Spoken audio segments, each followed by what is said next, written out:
Olá, seja muito bem-vindo a essa aula. E hoje a gente vai falar sobre espelhos esféricos, tanto o espelho côncavo quanto o espelho convexo. Você pode ver na sua tela algumas informações. Essas informações aqui estão no site do GeoGebra, o link está na descrição do vídeo. Então, óptica geométrica, espelhos esféricos, quem montou esse esquema que eu vou apresentar para vocês é o Thales Quirino Medeiros. Valeu, Thales, obrigado. Ele pede para a gente mover os pontos azuis. Então é só obedecer as regras que eles colocam, tá? Cada simulador desse tem a sua regra. A gente vai fazer isso, tá? Ou com o ponto focal, ou então aqui com o objeto, tá certo? Bom, vamos lá. Quais os pontos que a gente já sabe, você já deve vir para essa aula com alguns conhecimentos prévios, vamos relembrá-los. Isso aqui é o eixo principal, aqui nessa parte aqui, né, nesse eixo X, a gente chama de eixo principal. Aqui nada mais é do que a reta normal, tá? Que a gente não fala sobre isso durante as aulas. E esse cara mais grossinho aqui é o espelho propriamente dito. Tá? Então, na representação, ele está curvado, mas para a gente fazer as considerações qualitativas, né, sem a gente considerar os números, a gente vai desconsiderar essa curvatura. Você vai ver que os raios depois vão bater na reta aqui, por isso que ela está representada. Bom, vamos lá, né? Que a gente tem um espelho côncavo, onde o objeto está além do centro, então maior do que 2F, está aqui. E quando você ativa esses quadrados, a gente ativa os raios notáveis. Então, o raio notável que incide paralelo e sai passando pelo foco, basta você clicar aqui. Então, ativou. O que incide pelo foco e sai paralelo também, né? Se ele entra paralelo e sai pelo foco, se ele entrar pelo foco, sai paralelo. Certo? Então, eles são simétricos. Beleza? De centro a centro. Muitas vezes você vai clicar e não vai dar certo, porque o objeto está muito grande. Ó. O Thales programou para ele aparecer nesse tamanho aqui, mais ou menos. Tá bom? Então, ó, incide pelo centro de curvatura e reflete pelo centro de curvatura. Vértice é a simetria. Agora a gente pode aumentar um pouquinho. Então, incide no vértice, o ângulo de incidência é igual ao ângulo de reflexão. Isso é a segunda lei da reflexão. Isso precisa ser obedecido em todos os casos, tá? E diversos raios, tá? Todos os raios que tem aqui, paralelo, não paralelo, incidindo, tá? Todos esses raios obedecem à segunda lei da reflexão. Ângulo de incidência é igual ao ângulo de reflexão em relação à reta normal. Né? Lembra que a reta normal é em relação à curvatura do espelho, porém a representação é reta, então parece que não está obedecendo nada aqui. Vamos lá, vamos tirar os diversos aqui. Mostrar imagem é aonde que vai formar a imagem de acordo com essa posição e esse tamanho de objeto. Então, se nós ativarmos o foco, né, incide paralelo e sai pelo foco, e incide pelo foco e sai paralelo, vai formar a imagem no encontro dos raios refletidos. Isso é importante salientar. Né? No encontro dos raios refletidos é onde forma a imagem. Então, ó, incidência, óleo refletido aqui. Incidência, óleo refletido aqui. Então, encontro dos raios refletidos forma a imagem. Beleza. Aqui nós temos a distância focal, no caso 6. Então aqui o Thales programou para deixar 6, né? Distância focal aqui, ó, 1, 2, 3, 4, 5, 6. A gente pode mudar isso, tá certo? 5, por que o centro vem junto? Porque, por definição, né, o foco é metade do centro. Então, se a gente deixa o foco numa certa posição, né, o centro é o dobro do valor dessa posição, beleza? E a gente tem aqui, ó, P', é a distância da imagem até o espelho. 7,49 nesse caso. A gente não vai levar em consideração os números, tá? A gente não vai olhar a equação de Gauss para fazer análise quantitativa, e sim a qualitativa. Então, o que você pode fazer é clicar aqui, ó, e simplesmente, né, apagar esses caras, porque não vai ser interessante para a gente, tá? É só selecionar e dar um delete, beleza? Show de bola! Vamos lá então para a nossa aula propriamente dita. Vamos começar aqui com o objeto nessa posição. Por que nessa posição? Repare que quanto mais próximo você está do espelho, mais ele vai se assemelhar com o espelho plano. Ou seja, o tamanho do objeto vai ser igual ao tamanho da imagem. Né? Isso é meio óbvio, né? Então, quanto mais próximo ao espelho, mais próximo ao tamanho do objeto vai ser o tamanho da imagem. Então, isso aqui está se assemelhando ao espelho plano, que é o espelho que você acorda de manhã e vê lá na sua casa para escovar dente, lavar o rosto e fazer a higiene diária. E aí, de acordo com o que você vai afastando, a imagem vai aumentando, ó, sem alterar o tamanho do objeto. Agora saiu da nossa tela, né? Ele vai sair da nossa tela, porque ele está indo em direção ao foco. A gente vai ver que quando a imagem está o objeto está no foco, a imagem é do tipo imprópria. Vamos ver tudo isso. Vamos afastando e agora nós temos a imagem chegando aqui do nosso lado esquerdo, né? Vindo, passando pelo centro. O tamanho da imagem aqui é igual ao tamanho do objeto também, porém invertida, né? Então ela não é igual ao espelho plano aqui. E aí então você vai afastando o objeto, ele vai diminuindo, diminuindo, diminuindo até chegar o mais próximo possível do foco. Quando que essa imagem vai chegar no foco?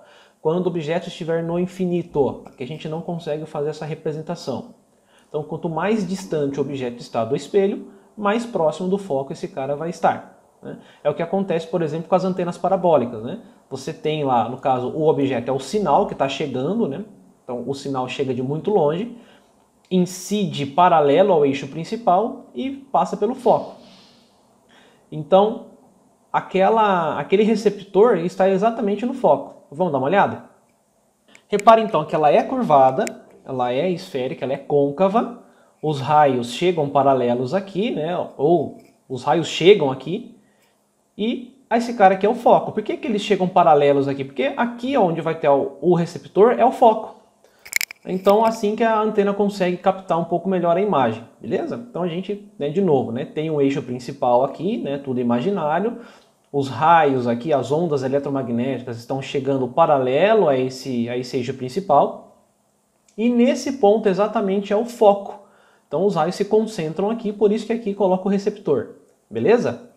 Temos aqui novamente o nosso espelho. Vamos agora dar uma olhada nas construções, né, dos raios, ó. Vamos deixar aqui, pessoal, somente o paralelo pelo foco e o foco pelo paralelo. Isso é suficiente para a gente montar as imagens, beleza? Aumentar um pouco aqui o nosso querido objeto. Reparem, pessoal, aqui, ó, dá uma olhada nesse cantinho. Você está vendo que ele não para no espelho, na curvatura do espelho? Lembra que você viu sobre condições de nitidez de Gauss? É exatamente isso.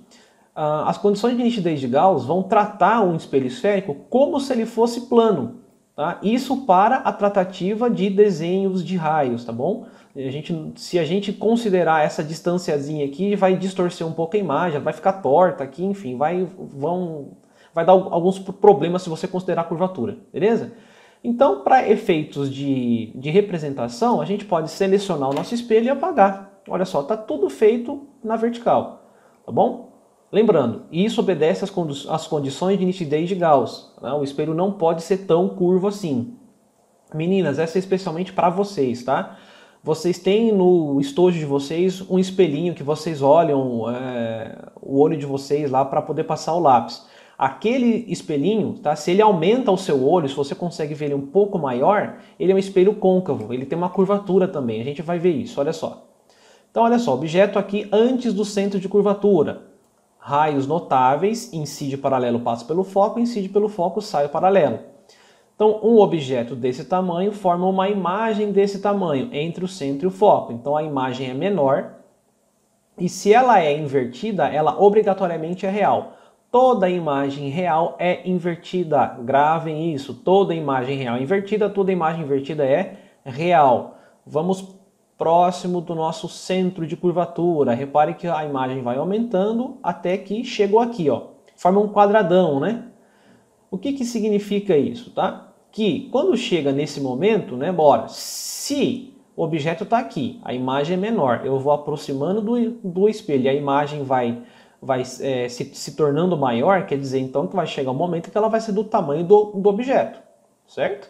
Então, essa imagem do tamanho do objeto está exatamente aqui, ó, onde o objeto está em cima do centro de curvatura, a imagem também está no centro de curvatura, ela vai ser então do mesmo tamanho, lógico, invertida aí, portanto, real, beleza?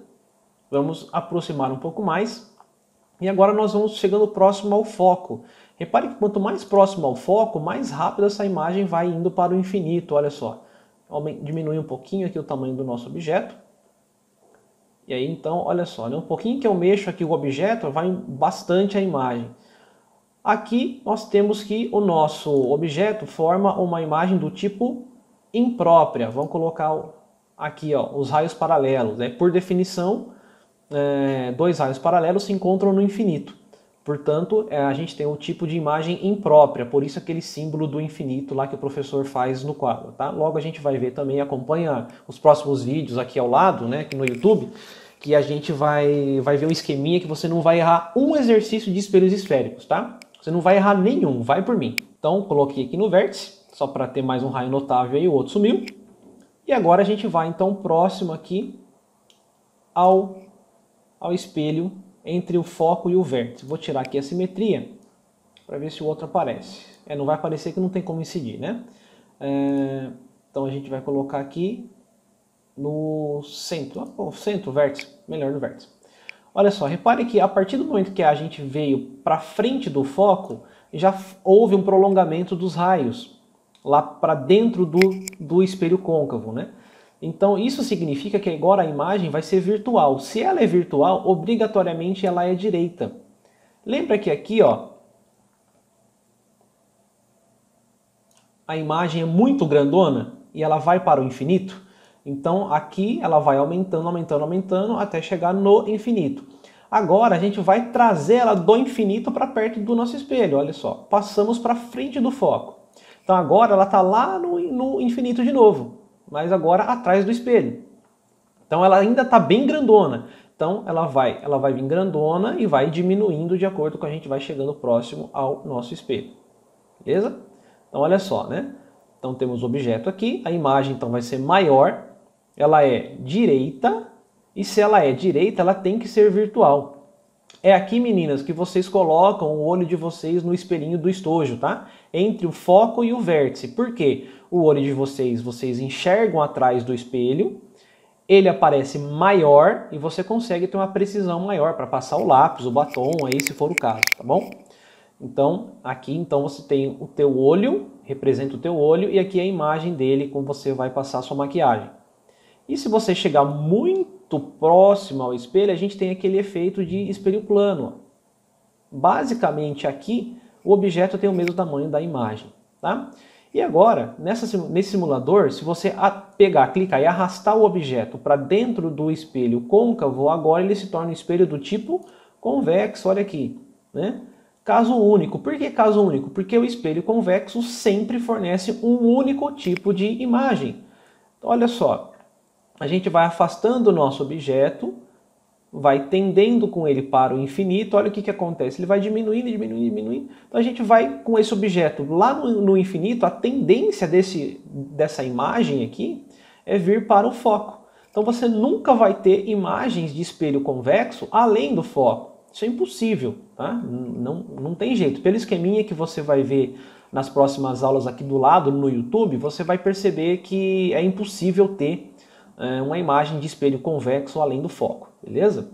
Claro que aqui também você percebe isso, né? Tanto faz a gente aumentar o tamanho, diminuir aqui, você pode brincar à vontade, tá? O link desse simulador está na descrição do vídeo, você pode acessar e brincar com isso aqui à vontade para fazer os seus estudos. E aqui, ó, então, o único tipo de imagem, ó, ela é menor, ela está atrás do espelho, portanto é virtual, e como toda imagem virtual, ela é do tipo direita, ou seja, está com a mesma orientação do nosso objeto. Beleza? Olha só, vamos para esse segundo simulador aqui. Esse já foi desenvolvido aqui pelo João Noilton da Costa. Valeu, João! Só para a gente perceber aqui ó, o desenho, né, que a gente faz no quadro, que você percebe em muitos exercícios. Esse desenho aqui é só para indicar que o espelho, né, ele é curvado. Então, ó, ele é curvado nas pontas, é apenas uma indicação. Mas lembra, de acordo com a nitidez de Gauss, a gente trata esse espelho como se ele fosse plano para poder fazer, né, a traçagem dos raios notáveis. Tá bom? A vantagem desse simulador aqui é que a gente pode clicar aqui ó, no corpo. Deixa eu ver esse aqui. Não. Ele não altera o tamanho, né, do objeto. Tá? Então você vem com o mouse aqui, você não consegue alterar. Então ele mantém sempre o mesmo tamanho. Aqui ele está invertido, tá? Esse simulador aqui, essa parte aqui é côncava e essa aqui é convexa. Nesse simulador, aqui é convexa e aqui é côncava, tá bom? Então olha só, né? Isso aqui só serve para a gente brincar então, ó. Não é que só serve, né? Desculpa aí, João. ele serve também para a gente brincar, principalmente mantendo fixo o tamanho do objeto, né? Nesse outro simulador, ó, você vai perceber que é difícil você manter o tamanho dele. Onde você for com o mouse ele vai, né? Então é difícil você manter um tamanho padrão. Aqui já é mais fácil, né? O João já travou aqui pra gente, para não fazer nenhuma besteira, e a gente consegue enxergar bem melhor. Então o objeto no infinito vai tendendo ao foco, objeto no centro fica aqui, ó, do mesmo tamanho, como é para ser mesmo, né? E a gente vai tendendo ao foco, tá lá no infinito. Olha só, os raios aqui, ó, são paralelos, né? Os raios refletidos aí, o prolongamento dos raios. E a gente vai aproximando. Olha só o que a gente tem lá, né? A nossa imagem virtual maior e direita, beleza? Então só para que você brinque aí com essa questão e você enxergue melhor o que acontece, né? Porque às vezes na sala de aula, no quadro, é difícil a gente ficar fazendo essa movimentação aqui para você ver o que acontece com o objeto, né? Então olha só que legal, a gente consegue perceber muito mais coisas nessas simulações, beleza? Então tanto o link dessa simulação do João quanto dessa simulação aqui do Thales estarão disponíveis aí na descrição, beleza? Valeu, gente, forte abraço!